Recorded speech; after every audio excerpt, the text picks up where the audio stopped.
มีแต่ว่าเริ่มเลยนักมือพนมมือขึ้นเบิดสุคนเลยไผสิขอบบุญขอบคุณก่อนให้แม่ขอบบุญขอบคุณก่อนก็ได้แต่ต่อคือก็ได้เบิ่งกล้องพี่ ก็ขอบใจเด้อลูกเอ้ยตีสวยแน่สวยเหือนเลยนะให้อยู่ดีมีแหงเด้อให้ทางบันพันเงินเด้อลูกเอ้ยพัฒนาสิ่งใดให้ได้สิ่งนั้นให้ลำรวยเด้อสาธุแม่ว่าลายลูกเอ้ยบ่เป็นว่าโดยเอาคือตัววันนี้ แน่มันแลนแน่แม่บ่แลน ต้องขอบขอบใจและขอบคุณหลายๆเด้อทางอายใจดีฟังไทยที่ชดซอยของ ผมแม่นฟังไทยฟังไทยในฟังลาวเนี่ยไอ้คนก็เป็นคนลาวแต่ว่าอยู่ทางอเมริกา อ๋อ โดย ขอบคุณขอบใจหลายๆเด้อทางน้องบุรีรัมย์จึงตอบแทนทางอายเป็นแต่ทำไอ้ทอดได้ใจขอให้เธอได้คนจะมีสุขภาพแข็งแรงนี้ทำเป็นไรชอบใจวันนี้เป็นเรือลงใจท้องตลอดปลอดภัยเด้อขอบคุณทานให้หลังใจดีขอให้นอนหลับในเงินมือตื่นมาในเงินแสนไอเด้อเงินผีเป็นไรมาเงินน้ำลายเป็นไรเช้าทานไม่เช้าไล่เข่าไม่แรงเด้ออยู่เจ็บจนลำด้วยแต่ไอเด้อจ้า เอา อาทิกันตะแลมเด้อ ต้องขโมยกระจายลายได้ทางพเนจดีทุกท่านข้อที่สวยน้องนุ่งแล้วก็เฮือนแล้วก็หน้าข้อให้เก็บไอสุขภาพแข็งแรงกดเจ็บได้กำใครให้แม่พัฒนาสิ่งใดขอให้ได้สิ่งนั้นที่เป็นการให้หยกขันมันเย็นได้ขอให้ยังมีรวยสาธุ สาธุ มันไว้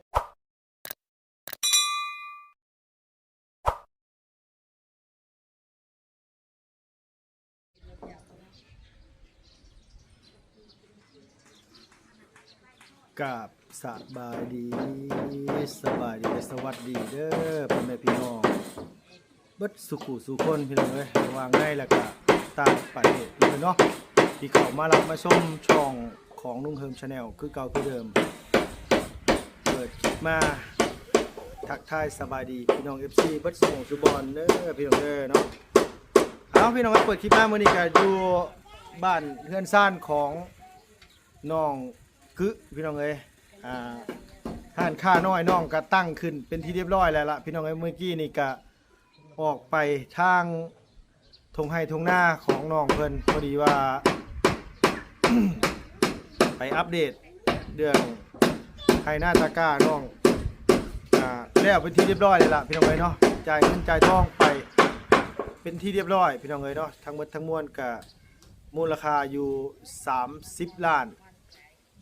ทางเพิ่นเบิกขึ้นเทิงพี่อ้ายเพิ่นบ่ได้คิดเอานำเพิ่นว่าต่างซอยกันเนาะพี่น้องมีแต่ว่า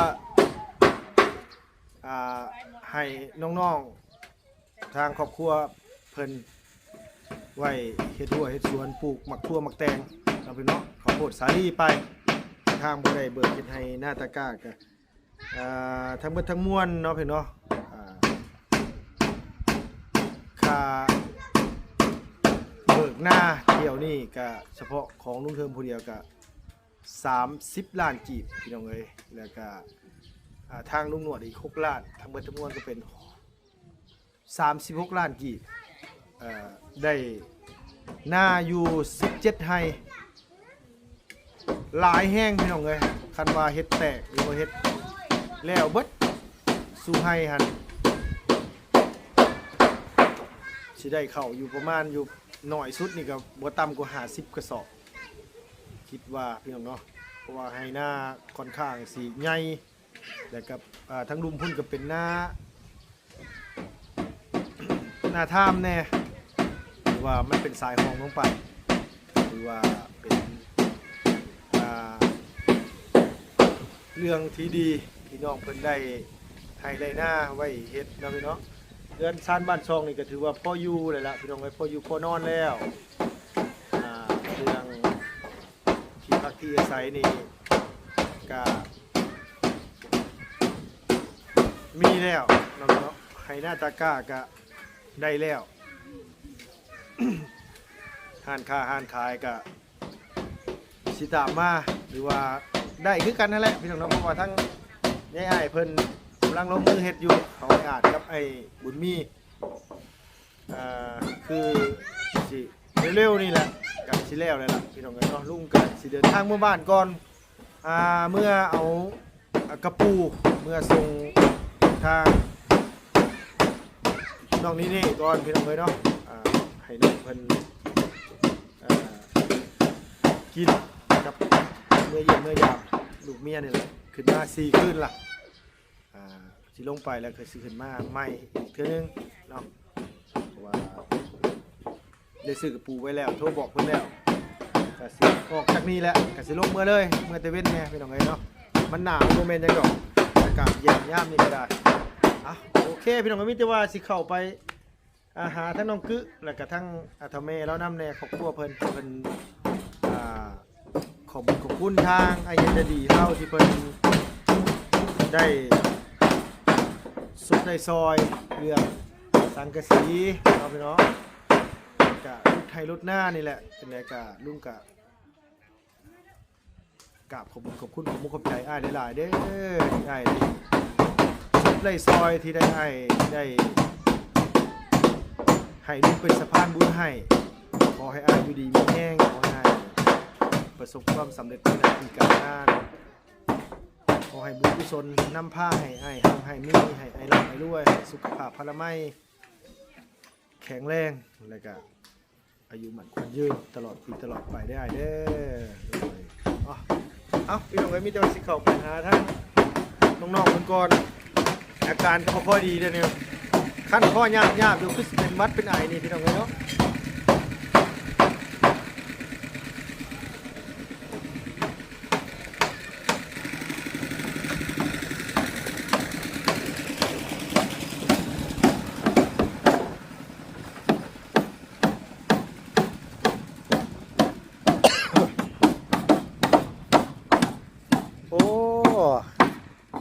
เอ้ยเกือมานี่เนี่ยกว่าล่ะมานี่เนี่ยมันคือเป็นแต่แพงเลยหันค่าเนี่ยเฮ็ดตะเปาะตะแปะอยู่แท้เนาะอันนี้บ่เพิ่นว่าโชควาสนาล้นทับโชควาสนาล้นทับนี่พอเป็นแต่ฟังอยู่คันว่าเสาเฮือนล้นทับนี่ตายได้พี่น้องเอ้ยจะเข้าไปใกล้หลายได้นางเอ้ยแน่นเด้อล่ะว่าเนาะเนาะโดยสวัสดีเด้อนางเด้อโดยเอาขนมแบ่งให้อ้ายเพิ่นกินน้ำแน่หั่นเพิ่มวัดเพิ่มไอ้น้ำกันแน่พูดได้สงสัยอยากมาแต่หึงแล้วสงสัยได้ปั๊บก็แกะปุ๊บโลดบ่ทันได้แบ่งได้หยังเลยโดยเจ้าสบายดีบ่คิดอยากฝากเงินฝากทองเมื่อให้ลูกให้เมียบ่ทางอ้ายอันว่าบุญมีมันแล้วสะก่อนเนาะบ่ได้บ่เป็นหยังนอกลุงสิเมื่อบ้านมื้อนี้น่ะโดยกลับมื้อนี้เพราะว่าเอาอันอีปูมาฝากเมียก่อนอ้ายได้ซื้อไว้เด้ๆคันบ่เอาหมอมาฝากกันก็มันก็สิตายเนาะตายเด้ครัวเนาะก็แบบคิดเนาะโอ้ยที่หนึ่งเลยนั่นน่ะก็น่าจะกลายคนยังหัวนะเอากับบ่ได้แปลกหยังที่อ้ายแล้วหัวก็แม่นความจริงหน่อยมันมีเนาะบ่ตัวหัวมีเล่ห์เดียมก็ดอกไว้ตัวหัวแบบบ่เชื่อกันเลยน่ะตัวหัวแบบว่าแบบมีหยังมาคือลุงเป็นคนชั่วร้ายปานนั้นสินะที่จริงก็เว้าความจริงโตก็หัวให้พี่ให้น้องให้ FC เพิ่นคิดไปทางต่างๆนะโดยชื่อว่าให้เมียเฉพาะเนาะเอาอีหลีเด้อ้ายอีหลีอย่างน้อยๆก็เมื่อฝากเขาเจ้าเนี่ยก็โอ้จีเอาเกลือห้อยพี่น้องเอ้ยป้าแกะออกมาเอาเกลือห้อยมันข้าวเหนียวจ้ำมันสำนักงานโอ้คักได้คักแท้ๆเลยแล้วเลยเนาะเข้ามาเลยเนาะแล้วหุ่นมาแล้วพี่น้องเอ้ยผู้เอารถมาละผู้เอากินน้ำกินได้นี่ล่ะเด้มาแล้วคนน่ะยิ้มเปื่อยอยู่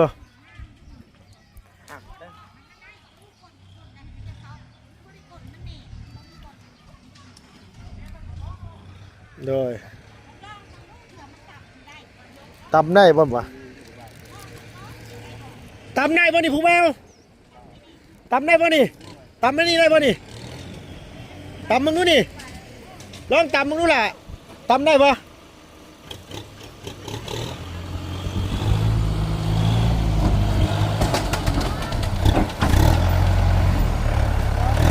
บ่ได้ป่ะ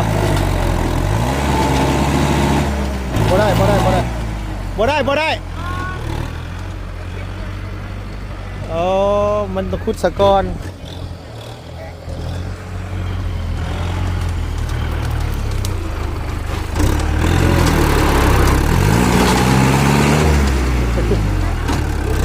บ่ได้บ่ได้บ่ได้ยอมป้าผู้บ่าวกับเฮ็ดเพื่อผู้สาวดีเลยเนาะ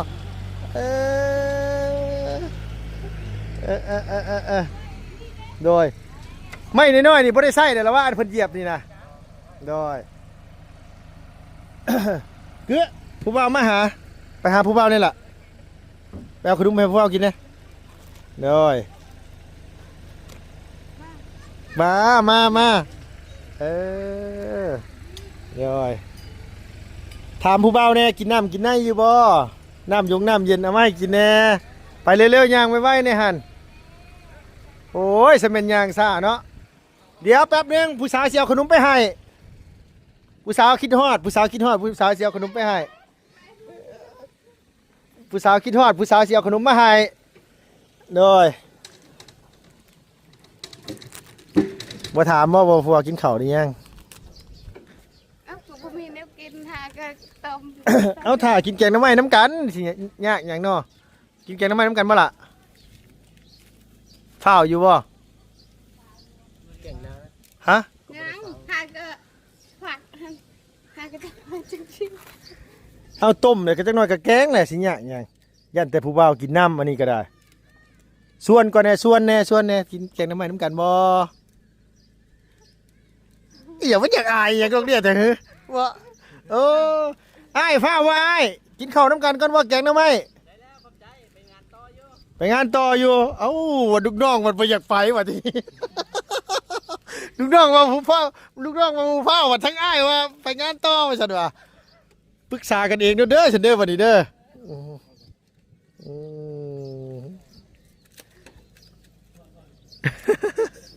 เมื่อเลยบ่สิเมื่อเลยบ่เดี๋ยวสิกินข้าวน้ำผู้สาวก่อนกินเลยเนาะไปเห็นงานก่อนเนาะเดี๋ยวโทรหาก็ได้ล่ะไอ้เมื่อแรกจะเข้ามาเล่นน้ำก็ได้โดยแรกจะเข้ามาโดยบายผู้บ่าวเนี่ยสู้ๆบอกนะบอกทำไมโอ้ ๆพี่บอกจังไหนลูก เอาก็บอกสู้ๆเด้อเป็นกำลังใจให้ เป็นอย่างนี่ต้องจีบผู้บ่าวซื่อต้องให้ลุงบอกว่าโอ้จีบอะไรมันยังผู้บ่าวนะฮะ จังไหนก็ลูก สู้ๆเด้อเป็นกำลังใจให้ สู้ๆแล้วเป็นกำลังใจ โดยโอเคอู้ยคือเป็นหันไปพี่น้องไงพูดนะ โดยเอา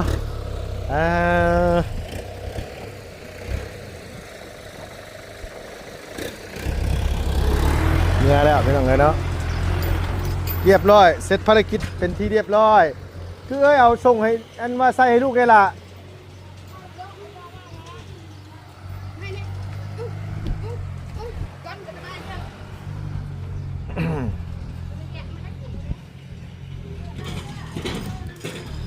โดยเอาไอ้บุญมีอันนี้นี่เสียดทรงแบบไหนกระเทิบออกไปวะโมเดิร์นบ่เฮ็ดโมเดิร์นน้อยเฮ็ดตะเปาะตะแปะอยู่ติโอ้เฮ็ดโมเดิร์นอันตะเปาะตะแปะนี่เป็นตะแพงไอ้คันตะปุตะปินี่เป็นตะสั่งแห้งนักตัวนั้นน่ะคันอุลุลิลีนแห้งนักคัน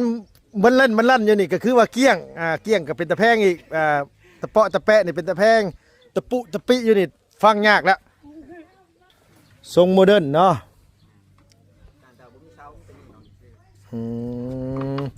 เฮ็ดยื่นออกมาเลยมันบ่อ้ายโดย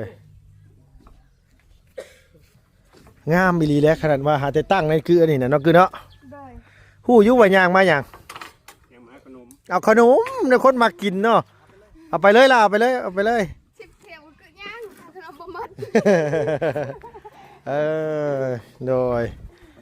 เอาเลยพุ่นคือสิเมื่อยคักเนาะทั้งนั้นเนาะยินบ่ประธานคือสิเมื่อยคักเมื่อยแน่เนาะ ถ้ากินแกงไข่ก็ได้ลุงเด้อจึง ต เอา อนถ่ายจริงๆรู้ไหมใช่ไหม ถ้ากินแกงโนสบายดีโดย อากาศมันหนาวเลย เสียงคือแหบๆเป็นจังได๋ให้คิดฮอดลูกคิดฮอดเมียไปจักอันนี้บ่ ประมาณนั้นแหละมันหลายมือเลย เมื่อนำบ่ ฮะ เมื่อนำบ่อื่นก็ขึ้นมา เมื่อน้ำเต้ โดยเมื่อกับอื่นก็ขึ้นมา ถามเราก้อนเยอะหน่อยเราอยากได้เห็นแน่นี่ เออ เราก้อนลง โดย ดีอากาศมันนี่แล้วมันเปลี่ยนแล้วมันอัดทุลังแมบคอยท้องข่างนี่ฮะใจมอกปะ บ่นะกับบ่แม่ปานใดนะคันเปรียบเทียบใส่บุญบ้านป้ากับบ่แม่ปานใดเฮาน่ะ ก็ได้อยู่เนาะ ก็ได้อยู่ เป็นวัดพี่น้องเลยบ่สบายนะ ลุงหนวดก็ออกไปแต่เด็ก ลุงนวดก็ออกไปแต่เช้าพุ่นบ่จักอันนี้น่ะบ่ ตอนค่อยเข้ามาไปพุ่นกับพ่อแล้วอยู่นี่นั่นน่ะลุง โดย ว่าที่ไหน ชวนจะไปวันอะไรได้ มื้อนี้นะมื้ออื่นสิเป็นหยัง มื่นบ่ ข่อยสิเอากระปูลงส่งเมียก่อนมื้อนี้น่ะ เออ อย่ามันตายนำแน่นะประตู พอดีว่าทาง ขึ้นลุง นะ ลุงขึ้นมามันก็ค่ำเลย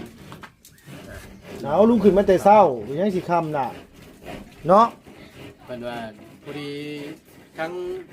อ้ายรถฟอร์ดน่ะ โดย เราเอามันก่อน เราอันตอนคอยออกมานั่นเราว่าเจ้าไปทั้งไรแน่เราอ่ะ อ่า ทั้งเชฟโปนขึ้นบ่เนาะก็ไปวัดไหนเจ้าเชฟโปนนั่นขึ้นลุว่ะทั้งใต้เฮาก็ลงว่ะแล้วก็เจ้าอยู่แถวนี้ก็เข้ามาแต่บันเทิงอยู่บ่เนาะบรรณาลายไปแล้วเราอะ นาลายนั่นน่ะว่ะ แม่นก็เคยเข้าอยู่อะไรว่ะพอดีแล้วว่ามีครอบครัวหนึงเราอ่ะถึงผัวทิพย์ผัวปะชับ อืม แล้วก็เลยคนบ้านเราเองเนี่ยนะเราเอานั่นน่ะ คนชยะเลย กลัวนั่นน่ะมาจังซี่แหละมาเฮ็ดเวียดไล่เมียอยู่นี้ อ่า แล้วบัดนี้แหละ ปฏิดผู้สาว ได้เมียแล้วบัดนี้แหละเพิ่นอยู่แหละคล้ายๆว่ามันก็บ่มีให้มีหน้าเฮ็ดน่ะนะ โดย แล้วบัดนี้เพิ่นก็เลยไปอยู่น้ำผัว อ่า ไปอยู่น้ำผัวนั่นแล้วบัดนี้แหละเว้าขอโทษนํพี่น้องเว่านํมันพัวพันในสิ่งที่มันบ่ดีนั่นแหละ โดยแล้วบัดนี้แหละเมียอดทนบ่ได้แล้วก็ปะ เออ ติดยาบ้าว่าซั่นซะ โดย ลูกมันมีนำกัน4คนเราอะ ป้า ถามเราว่าตะลุนแล้วบ่ไอ้3-4มื้อนี่เราอะ ปะอันนี้บ่ปะแล้วเราอะคนอยู่ในบ้านนั่นเขาดูโจรทั้งเมียน่ะบ่มีเงินลงมาบ้านก็เลยออกเงินเขารถให้ มาแต่พุ่นชยะพุ่น มาแต่ชัยยะผมกลับมาบ้านเป็นคนบ้านนาลายเราอะเมียน่ะคนนาลาย เดี๋ยวได้ชื่อยังบัดนี่ ชื่อเทิมอหย่างทุกอย่างเนี่ย โดย เราโทรถามในบ้านผัดในบ้านผัดอันนอนน้าเราอะ เออ เมื่อกี้นี่นะ โดย อันน่ะก็เลยว่าอยากชวนเขาไปเบิ่งว่า เป็นมืออื่นซะมืออื่นมาเลยไป เป็นตะลุโต้นเราอะทำจะมีเวลาเข้าไปเบิ่งในเด้อเบ้าเราอะ อันน่ะมูลมั่งนั่นตามที่เราบอกมานั่นแบบญาติพี่น้องเนี่ยผู้เพิ่นญาติเอาเบิดแหละเราอะเห็นแล้วเป็นแต่ลูกโตนอยู่แล้วประตูเลยเราเขาไปเบิ่งเราอะเราบอกคอยบางหนึงนี่แหละ โดยมีแต่ว่าสิไปพิจารณาเบิ่งน้ำกันเนาะ เดี๋ยวไปเบิ่งน้ำกัน โดย นั่นน่ะ เอาพี่น้องเอ้ยปัจจุบันก็มีแต่ว่ากึไปล่ะไปนั่งอยู่พุ่นล่ะไปประตูเอ้ยวานนี่ก็มาจับกล้องให้ดีกว่าประตูมาโดยมาข้างๆขีดตะไคร้นี่นะบาทหนึงมาลูกหลานมาเบิดสุคนเลย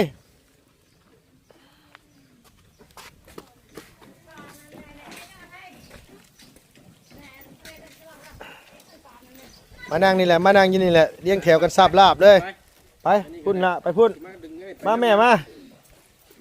ไป โอ้ย เออ ผัด นั่ง ลุงนั่งแม่ลุง เออ เอ้าลูกนั่งนี่ก็ให้เม็ดเอาแม่มานั่งพี่จ้ะมานั่งพี่แม่มาอ่า ไม่เอาไม่ลุงมัน ไปนั่งหันนั่งหันหน้าเขาพูดโอ้มุดงามหลายแท้ ได้อยู่ดอกเออมานั่งลงบ่ที่นี่ เออ เอาอันนี้ก็ทางเฮาเนาะเป็นสะพานบุญให้ทางแม่อ้ายเพิ่นมา รุดให้รุดหน้าให้ทั้งอันแม่ทั้งครอบครัวแม่นี่แหละแล้วเป็นที่เรียบร้อยแล้วบัดที่นี่ก็ เราเปิดเถอะนะ เฮาได้จ่ายเงินจ่ายทองไป ไปดีเด้อ โดยแล้วเป็นที่เรียบร้อยมีแต่ว่าเฮาเนาะก็เลยอยากให้ทั้งกึทั้งสองเลยก็ทั้งแม่แล้วก็ทั้งครอบครัวนี่แหละขอบคุณทางยายอ้ายเพิ่นที่เพิ่นได้สุดได้ซอย ตั้งแต่สังกะสีเฮือนที่ผ่านมาแล้วก็จนได้รุดให้รุดหน้าพี่น้องเอ้ยให้แล้วก็มีความเมตตาต่อครอบครัวน้องกึเงินบ่พอแล้วก็พากมาอีกเพิ่มเติมใส่อยากให้น้องได้ให้หน้าให้ใหญ่ได้ให้หน้าถามพ่อใจบ่มักบ่เฮาเฮ็ดให้ มากแล้วลูกเอ้ยพอ ถูกใจบ่ ถูกใจแล้ว เขาปลูกได้เสียมาแต่ไสบัดนี้ บุกไม่หาคอแล้วลูกเอ้ย คอนี่บ่ได้ได้ต้องซื้อเอาได้แม่เอ้ย โด 4-5กระสอบนี่คอบ่ได้ได้น้องมาตูนเนาะ โดย ต้องไปซื้อเอาเพราะว่ามันต้องเตรียมไว้ได้แม่สิลงหน้าเขาปลูกบ่มีนี่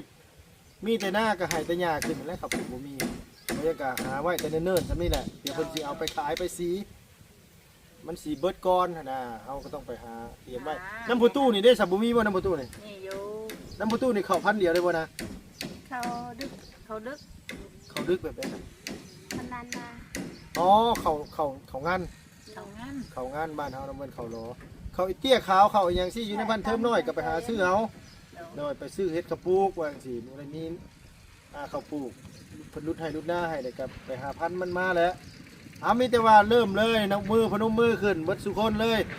ไผสิขอบบุญขอบคุณก่อนให้แม่ขอบบุญขอบคุณก่อนก็ได้แต่ต่อคือก็ได้เบิ่งกล้องพี่ ก็ขอบใจเด้อลูกเอ้ยที่ช่วยแม่ช่วยเฮือนช่วยนะให้อยู่ดีมีแหงเด้อให้ทางบันควันเงินเด้อลูกเอ้ยพัฒนาสิ่งใดให้ได้สิ่งนั้นให้ลำรวยเด้อสาธุแม่ว่าลายลูกเอ้ยบ่เป็นว่า โดยโดยเอาคือตัววันนี้ แม่มันแลนแน่แม่บ่แลน ต้องขอบใจและขอบคุณหลายๆเด้อทางอายใจดีฟังไทยที่ชดเชยของ บ่แม่นฟังไทยฟังไทยในฟังลาวเนี่ยไอ้เพิ่นก็เป็นคนลาวแต่ว่าอยู่ทางอเมริกา อ๋อ โดย ขอบใจหลายๆเด้อทางน้องบุรียางจริงตอบแทนทางอายจะเป็นแต่ทำให้ชอบได้ใจขอให้แต่ใจคนจะมีสุขภาพแข็งแรงนี้ทำเป็นจะได้ชอบใจวันนี้เป็นเนื้อลงใจพร้อมตลอดปลอดภัยเด้อขอบคุณเป็นการให้กำลังใจนี้ขอให้นอนหลับในเงินหมื่นเต้นมาในเงินแสนไอเด้อเงินกีบจังไรมาเงินบาทจังไรขาวทานไม่ขาวไล่เขาไม่แดงเด้ออยู่เจ็ดจนลำด้วยไอเด้อจ้า เอา อาทิกันตะแลนเด้ ทางกรมกระจายลายได้ทางพนักจะดีทุกท่านข้าที่สวยน้องนุ่งกระเฮือนกระหน้าข้อให้จุดไอสุขภาพเกิดเงินกดเกิดได้คำใครให้มีพัฒนาสิ่งใดขอให้ได้สิ่งนั้นสิ่งการให้หยกขันมันเย็นได้ขอให้ลำดีเลยสาธุ สาธุ มันมายาวก็เอ้ย เอาพี่น้องเอ๋ยน้องลุงก็เป็นตัวแทนในน้ำสะพานบุญก็มีแต่ว่าบ่มีหยังตอบแทนพี่น้องเอ๋ยมีแต่ทำการทำงานเฮ็ดเวียกเฮ็ดงานให้ทางอ้ายเพิ่นที่เพิ่นได้ไว้วางใจให้มาเป็นตัวแทนสร้างบุญสร้างกุศลให้อ้ายเพิ่นช่วยเหลือคนทุกข์ยากหรือว่าคนบ่มีข้าวมีน้ำคนเป็นคนยากนะแม่เนาะ โดย ซอยปรับให้แปลงหน้าให้เพื่อนเห็นซ่านให้จังไดก็ลุงก็กราบขอบคุณขอบคุณขอบใจหลายๆเด้อทั้งไอ้เนี่ยใจดีเนาะใหญ่ได้ชดได้ซอยครอบครัวเพื่อนซ่านน้องพรหลายๆเคสที่ผ่านมาจะขอให้บุญกุศลนำพาให้ไอ้ทั้งไอ้มีให้ไอ้ร่ำให้รวยความเจ็บจะได้ความไข่อย่ามีปรารถนาสิ่งใดก็ขอให้สมความมุ่งมั่นปรารถนาเฮ็ดธุรกิจการงานยังอยู่กับขอให้เจริญก้าวหน้าเด้อไอ้เด้อขอให้ร่ำให้รวยสาธุ FC กับเบิดสุขุสุคนนะแม่เนาะขอให้ร่ำให้รวย อันว่าติดตามมาจนฮอดมือนี้ฮอดมือ น้องเพิ่นมีเฮือนมีซ่านมีห่านมีแคเพิ่นมีไห้มีหน้าที่เหลือก็ถือว่าคือลุงเว้าเด้อแม่เด้อคือลูกเว้านี่แหละในหน้าตากะกะคันว่าเฮาบ่มีเวียกเฮ็ดกับออกไปเก็บไม้พวกมันเศษที่มันอยู่ในไห้หน้าตากะเฮาหันน้ำคันเทให้กันเทหน้าน่ะดึงออกมาเพราะว่าฝนตกมาแล้วมันสิแน่นแล้วมันสิดึงยากเวลานั้นน่ะเวลาฝนตกมาเลยน้ำเซาะน้ำทางน่ะมัน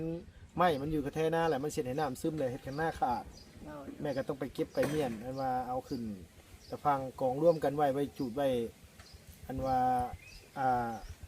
เผาให้มันนี่เดี๋ยวให้มันสะอาดเวลาฝนตกมาเลยก็บ่มีหยังกับบ้านกล้าบ้านมุ้งกับกล้าใหญ่กับลำเลยแหละเพราะว่ามันกระเจ้าไทยให้ได้มองไหนมันโบโลมอย่างเขาก็เอาเสียมจกจำยังไปคุดเอาเพราะว่าพระเจ้าไทยเนี่ยมันโลมอยู่ดอกปีแรกคันว่ามันมีน้ำมีในเลยกันหน้าทางประตูบ่มีน้ำก็เขาก็ยืมรถไทยแล้วมาใส่ก่อนซอยกันเอาก่อนที่เหลือก็มีแต่ครอบครัวแม่เองบัดที่นี่เพราะว่าทั้งลูกทั้งทีมงานนี่ก็สุดๆแหละเต็มที่แหละพี่น้องเอ้ยกับเคสของอีลาพรครอบครัวอันว่าทำแม่แล้วนี่มีเคสแรกชับที่ได้แบบว่ารุดไทยรุดนาที่ซอยเหลือที่ผ่านมาทีมงานสายบุญเฮ็ดเวียกบ้านนี่ก็ส่วนหลายก็ซอยที่เฮ็ดแต่ซ่านเรื่องไห้เรื่องหน้านี่แทบจะบ่ได้ใกล้เลยแทบจะบ่มีแบบนี้ซ้ำอันนี้เป็นเคสแรกเคสที่2ก็คือน้องพันธุ์นั่นแหละที่แบบไล่แบบนี้นะแม่เคสอื่นบ่มีแบบนี้มีแต่เรื่องนี้อย่างไห้แล้วก็แล้วอันนี้ห้านค้าห้านขายก็สิมีต่อไปนี่ก็จะให้เขาเส้นหลายๆโดยเอาขอบใจหลายๆเด้อลุงเด้อที่มาดดให้ดดได้ทางน้องถ้าบ่มีลุงก็บ่มีคือกันให้ดูมีสุขภาพแข็งแรงเด้อลำลำรวยๆให้ลูกกับครอบครัวไปนานๆนานๆเป็นน้องโพใส่เด้อลุงแล้วก็ทีมงานหมดทุกคนเด้อทางอายเพิ่นให้ลำให้รวยหมดทุกคน FC พ่อแม่พี่น้องหมดทุกคนเด้อจ้าพี่น้องเอ้ยมีแต่ว่าลุงกับเป็นบ่าวที่แม่มันสิเมื่อบ้านก่อนพี่น้องเอ้ยให้ท่ากินอยู่กับแกงน้ำไหมเนี่ยท่าบ่กินก่อนลูกเอ้ยเดี๋ยวว่าน้องมาตูนเนาะมีแต่ว่ามันหาแนวใส่กระปูแฮวในแม่ได้เลยได้เดี๋ยวบ่โดยขอบใจหลายๆบ่ตูนเลยโดยอันนี้ก็เพื่อสิเฮ็ดห้านค่าน้อยแล้วนี่กับมื้ออื่นเนาะคันว่ามีเวลาลุงขึ้นมาเลยก็ไปน้ำกันนาลายกับอันว่าเขตหนึ่งแถวเมแล้วอันว่าบอกให้เขาไปหายังบ่มีเวลาเข้าไปอยู่พี่น้องเอ้ยเดี๋ยวจะไปจอบเบิ่งเนาะโดยแน่นละเอามีแต่ว่าสำหรับคลิปนี้ก็ขอบคุณพี่น้องในหลายๆประตูได้สบายดีเด้อสบายดีเลยล่ะเด้อโดยมาให้ทางขอบคุณเฮือนซ่านของน้องกึเฮาขอบคุณขอบใจทางอ้ายใหญ่ใจดีเพิ่นเป็นทางการเนาะที่เพิ่นได้สดได้ซอยที่เพิ่นได้ยื่นมือเข้ามาให้ความช่วยเหลือทุกสิ่งอย่างที่ครอบครัวน้องได้ที่ครอบครัวน้องอันว่าประสบความสำเร็จในตอนนี้ก็คือถ้าบ่มีผู้ใหญ่ใจดีถ้าบ่มีพี่น้อง FC ถ้าบ่มีทีมงานเนาะพี่น้องก็ความดีความงามความประสบความสำเร็จก็คือสิบ่มีฮอดมื้อนี้ซ้ำเนาะพี่น้องถือว่าได้มานี่ก็ถือว่าโอ้ยขอบคุณผู้ใหญ่เพิ่นหลายๆขอบคุณ FC ที่เข้ามาที่มาซอยกันคอมเมนต์ซอยกันอันว่า